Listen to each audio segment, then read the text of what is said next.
desde 1920, cuando el triunfo del grupo de Sonora y de los norteños en general, va a incrementarse el discurso antirreligioso.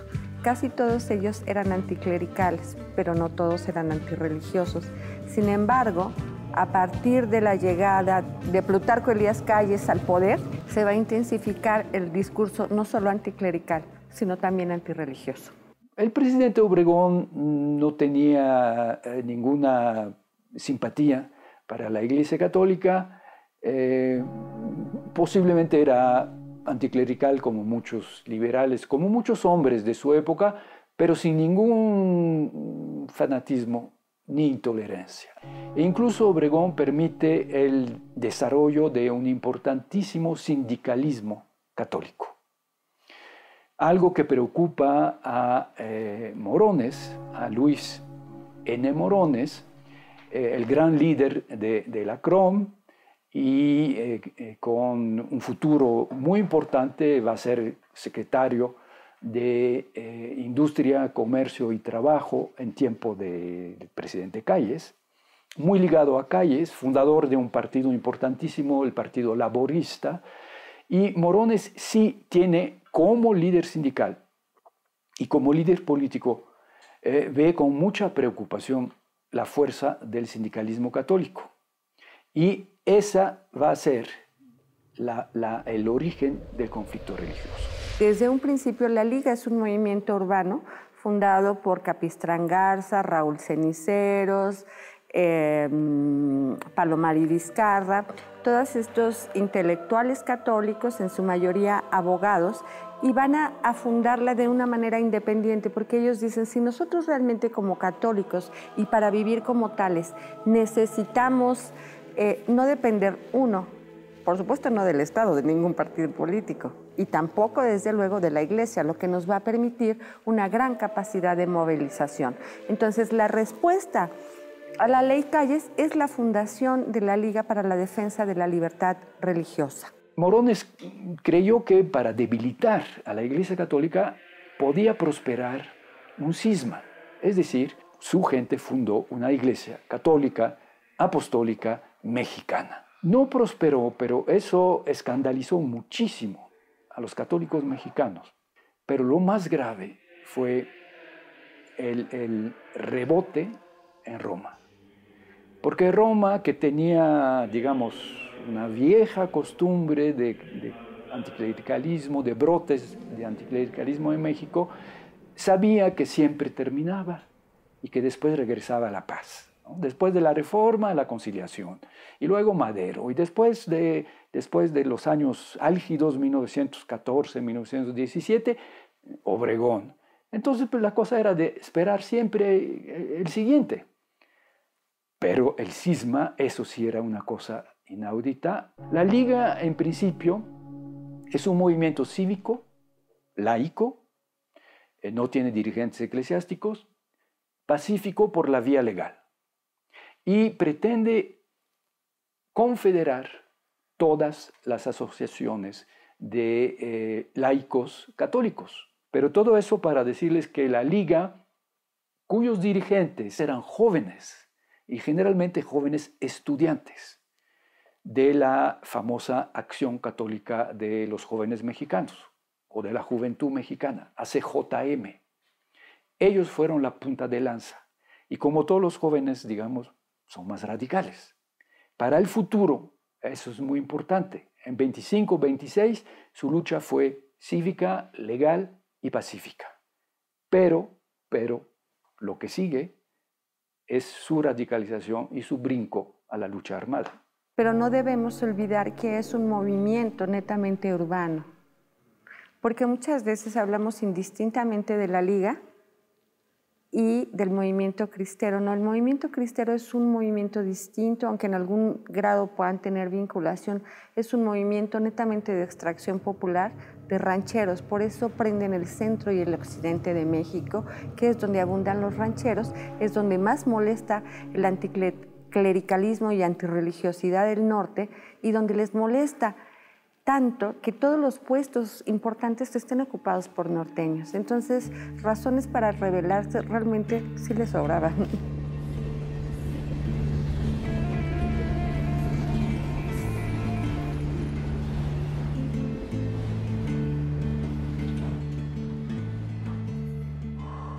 Ya desde que Obregón logró pues transformar la ley, reformar la ley para reelegirse en 1927 y ser nuevamente presidente en 1928, pues generó una serie de conflictos en la sociedad mexicana de mucho calado.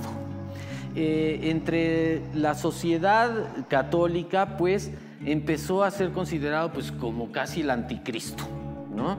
Los ataques que se daban a los católicos durante el periodo de Plutarco Elías Calles, pues estaban, digamos, metidos en el rumor de que la mano verdadera que estaba detrás de Calles, pues era la que le faltaba a Obregón, ¿no? Le faltaba la mano derecha, pero no le faltaba la mano izquierda para meterse en otros asuntos. Bueno, Luis Segura Vilchi, un ingeniero brillante no se llamaba la Comisión Federal de Electricidad, pero él trabajaba en la Compañía de Luz de la Ciudad de México. Segura Vilchi era uno de esos militantes de la CJM y él fue realmente el organizador, el elemento clave del famoso atentado fallido contra el presidente Obregón. En la Ciudad de México se cruzan los coches, lanzan bombas, la bomba explota, no hace mayor daño, y Luis Segura Vilchis, con una sangre fría absolutamente extraordinaria, va a los toros, porque sabe que Obregón va a ir a los toros, y cuando Obregón entra, se precipita a saludarlo.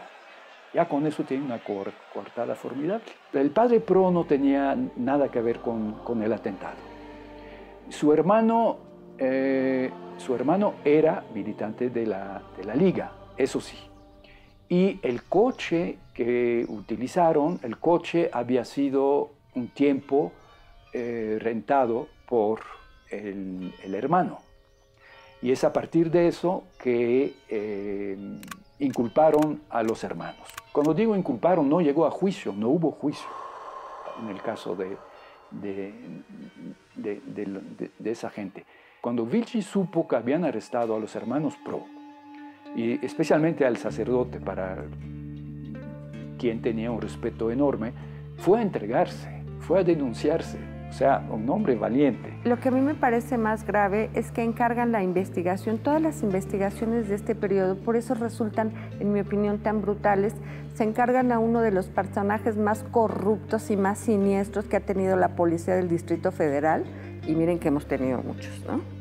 Pero este es un hombre que además es muy inteligente, Valente Quintana. Y en uno de estos interrogatorios, Valente Quintana se hace pasar por un católico y así saca la confesión de una persona que está ciega a consecuencia del atentado con la bomba en Chapultepec, y sin que fuera una cuestión definitiva, deciden detener a los hermanos Pro, no solamente al sacerdote, sino también a sus hermanos, y sin juicio previo, pasarlos por la sala. Creo que los hermanos Pro, en el caso del sacerdote estoy absolutamente seguro, no tenía nada que ver con el atentado. La Liga sí, fue una decisión de la Liga. La Liga nunca desistió.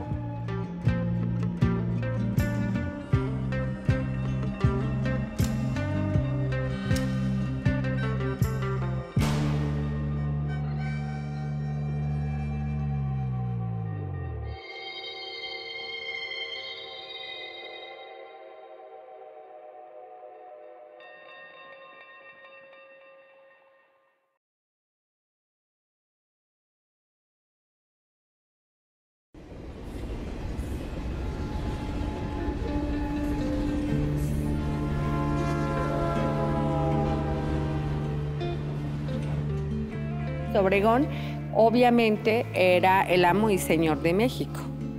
Ya habían sido las elecciones, había resultado candidato ya era el presidente electo, y la Diputación guanajuatense decidió hacerle una comida en un comedor de moda de esa época. Entonces mandaron confeccionar un arco lleno de flores, homenaje de honor al ciudadano presidente Álvaro Obregón. Es en ese restaurante, era una comida temprano, a la 1 de la tarde, donde estaban los guanajuatenses. La orquesta típica del maestro Esparzoteo amenizaba el evento. Tocaban en ese momento la canción El Limoncito, la favorita de Obregón, cuando llegaron al verso que dice: el limón me dio en la cara y el zumo en el corazón, un joven dibujante decidió vaciarle su pistola. Le metió 11 tiros. En el primer tiro, todos los 11, juntos y separados, fueron mortales. En el primer tiro, Obregón estaba muerto, porque entró por la última vértebra y salió a la altura de la lengua. Estaba muerto. Después, cuando se escribió la historia, pues varias personas mencionaron que se habían preparado 1000 maneras de matar a Obregón, pero que jamás se había logrado. Y quien lo logró finalmente es, y ahí, digamos, puedo decepcionar al público que nunca acepta la teoría del llanero solitario o del asesino solitario. Yo sí creo que, conociendo bien la psicología de José de León Toral, yo sí creo que es un caso típico de asesino solitario. Ese día 17 de julio de 1928, después de haber asesinado a Álvaro Obregón, José de León Toral pues va a ser recluido en la cárcel. Se le va a empezar a hacer muchos interrogatorios, él va a decir que actuó solo, que nadie le ayudó, que solo Dios le dio la orden. Pero van a comenzarse a tejer alrededor de las investigaciones, pues, quién le dio la pistola, dónde se la dieron, a qué grupos de católicos asistía, con quiénes se rodeaba, y se empieza dentro de la averiguación a extender, digamos, el marco de culpabilidad. De ahí que la madre Conchita, tan famosa que va a ser después, se vea involucrada en el asesinato. José de León Toral asumió siempre, incluso bajo la tortura más extrema. Es una mala costumbre de la policía mexicana hasta el día de hoy, es una vieja tradición. Él jamás implicó a otra persona en este asunto. Irregularidades en la preparación del expediente, con las famosas torturas, pero el proceso mismo, ahí yo creo que sí se respetaron los derechos de la defensa. Incluso tuvo un extraordinario defensor, un viejo abogado, Demetrio Sodi de Pallares. Y el veredicto, bueno, dado que en México existía la pena de muerte, el veredicto me parece inapelable, ¿no? Se agotan todos los recursos y finalmente es condenado a la pena capital. No obstante, que el Código Penal de ese momento establecía que no se podía fusilar a nadie por un delito de orden político. Entonces el caso llega a la Suprema Corte y hubo gente digna, como la hay en todo momento, que decidió retirarse y decir: yo no puedo avalar esto, no tengo la suficiente información. Y entonces ellos decidieron que el asesinato de Obregón no era un asesinato político. Y por esa razón pudieron sentenciarlos a él y a la madre Conchita a la pena capital. La madre de José de León Toral y su abogado pidieron el indulto al entonces presidente Emilio Portes Gil. Para José de León Toral y para Concepción de la Llata, conocida como la madre Conchita. A ella, por su calidad de mujer, se le conmuta la pena capital por la reclusión perpetua en las Islas Marías. Ya José de León Toral se fija el fusilamiento.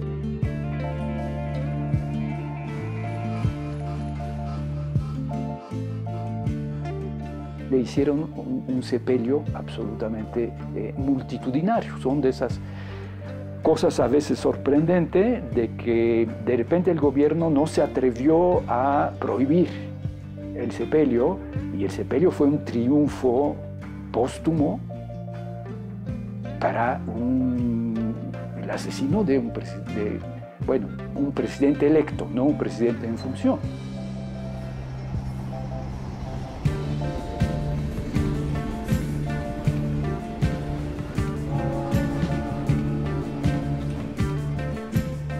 Para 1929 la guerra está casi en decadencia.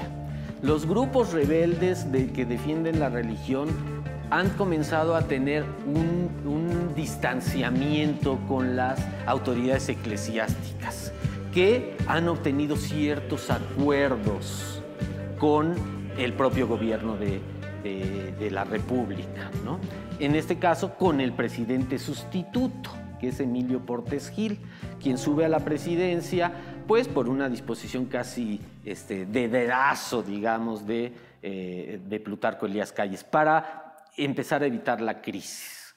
En este sentido, es que los rebeldes, ya no tan apoyados por la autoridad eclesiástica del Vaticano, mexicanos, pero del Vaticano, pues buscan un último recurso. Y sí, en efecto, le envían una carta a Portes Gil, que está en Tampico, y le piden el indulto bajo la amenaza de que si no se lo conceden, van a dinamitar el famoso tren presidencial que se llama El Olivo.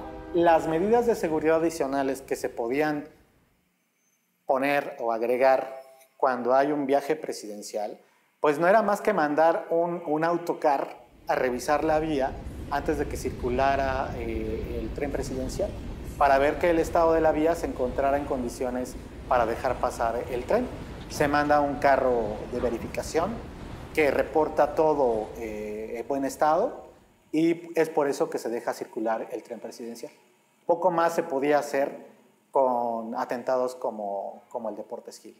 Bueno, el viaje se da de regreso ya cuando van hacia la Ciudad de México. Vienen de Ciudad Victoria, van a Tampico. De Tampico toman la línea a San Luis Potosí. En San Luis Potosí regresan a la vía principal y bajan hasta, tenían que bajar hasta Celaya. Sin embargo, antes de llegar a Celaya, pocos kilómetros antes, entre la estación Comonfort y la estación Rinconcillo, es donde sufren el accidente. Y finalmente, el 10 de febrero de 1929, como señalé, que es el día del fusilamiento, el tren presidencial, cuando transita entre Rinconcillo y Comonfort, Guanajuato, sufre un atentado dinamitero. Les colocan varias cargas de dinamita. Tenemos que recordar que ahí sí fueron, por supuesto, parte de la Liga, pero no necesariamente los cristeros. Entonces, una señora de apellido del Moral se hace responsable de haber instigado y pagado a un joven que conoció en X circunstancias, Fernando Islas, para poner la dinamita y volar el tren.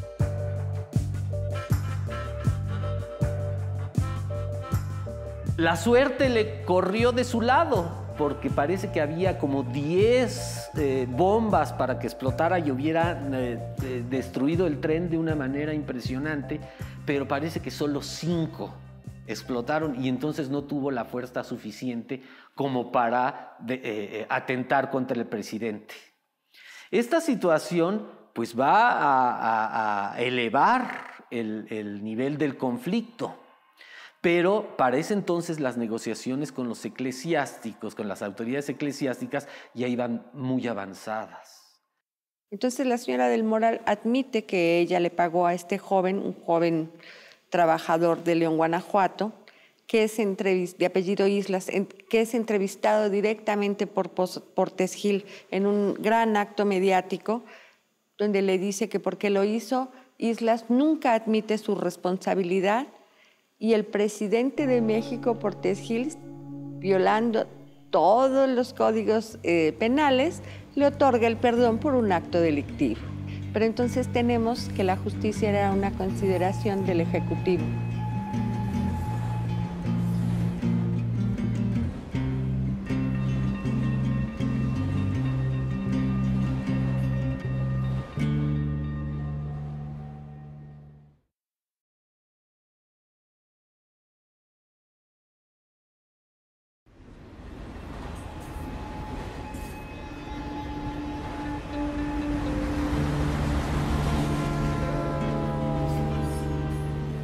pues en aquel entonces realmente el tren era el instrumento más cómodo para viajar, y el ejército estaba vigilando las vías.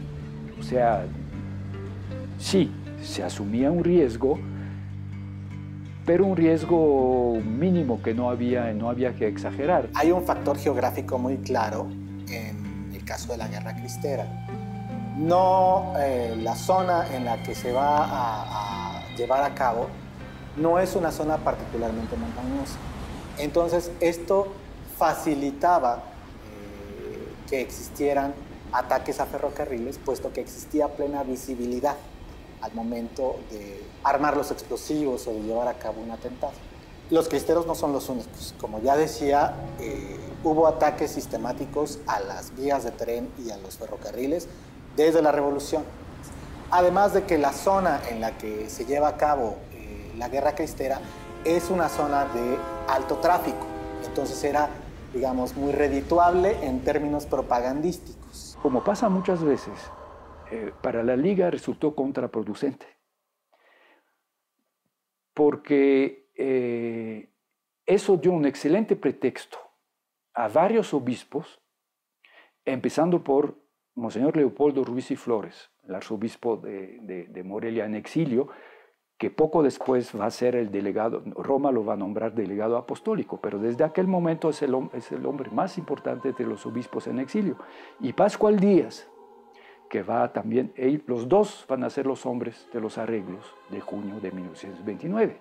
Firman inmediatamente un texto felicitando al presidente Portes Gil de no haber sufrido consecuencias del atentado y condenando el atentado y todos los atentados políticos, y diciendo que el asesinato político es totalmente excluido para los cristianos. A fines de junio ya se proclama los arreglos, dos declaraciones separadas, los obispos por un lado, Portes Gil por el otro, declaran a la prensa que borrón y cuenta nueva, todo fue un malentendido, la ley Calles no pretendía intervenir en la vida de la Iglesia, sino tenía fines exclusivamente estadísticas, y la Iglesia contesta, en este caso no hay ningún problema y nuestros sacerdotes pueden registrarse. Y entonces el gobierno dice, la Iglesia está libre para reanudar el culto público, y los obispos reanudan el culto público. Y los cristeros, pues la mayoría de ellos felices se van a su casa, convencidos de que han ganado. Ellos peleaban para tener sus sacerdotes en sus templos, recibir los sacramentos, bautizar a sus hijos, casarse por la Iglesia, sepultura cristiana. Hemos ganado. Solamente algunos jefes entienden que todo depende de la buena voluntad del gobierno, que no hay garantía, y evidentemente los radicales de la Liga están enojadísimos. Es precisamente la descalificación que van a hacer las autoridades eclesiásticas del atentado contra el presidente lo que va a limar las asperezas entre el gobierno y las autoridades eclesiásticas, ¿no? Ahí ya comienza a haber pues un marco de unión, digamos, de entendimiento para terminar con la guerra. Sin embargo, los combatientes, los que tomaron las armas, los católicos que se hicieron pues guerrilleros y soldados, pues no van a estar muy de acuerdo, ¿no? Pero al ya no recibir el apoyo de las autoridades eclesiásticas, pues se les va a dificultar la lucha. Yo creo que la Liga de Defensa de la Libertad Religiosa es un ejemplo de organización ciudadana, ¿no? Podemos ser o no católicos, y yo no estoy juzgando, no estoy haciendo una valoración moral, estoy diciendo cómo son estos los valores liberales que están impresos desde el momento en que se funda la Liga, porque dicen ellos, en un Estado democrático tenemos la libertad de profesar el culto que mejor nos convenga. Lo interesante del caso es que todavía en tiempos muy posteriores, ya estamos hablando de la década de los 90, ¿no? Lo que nos habla de la paciencia de las autoridades eclesiásticas, va a ser durante el periodo de Carlos Salinas de Gortari cuando se va a finiquitar realmente el conflicto religioso. Se van a establecer relaciones diplomáticas con el Vaticano, se le va a reconocer como Estado, ¿no? Y va a comenzar a haber una apertura muy amplia hacia, hacia la religión católica, que es la predominante en México. Pero lo interesante del fenómeno es que está ahí puesta la paciencia de la Iglesia. Pueden esperar siglos, pero siempre van a tener poder.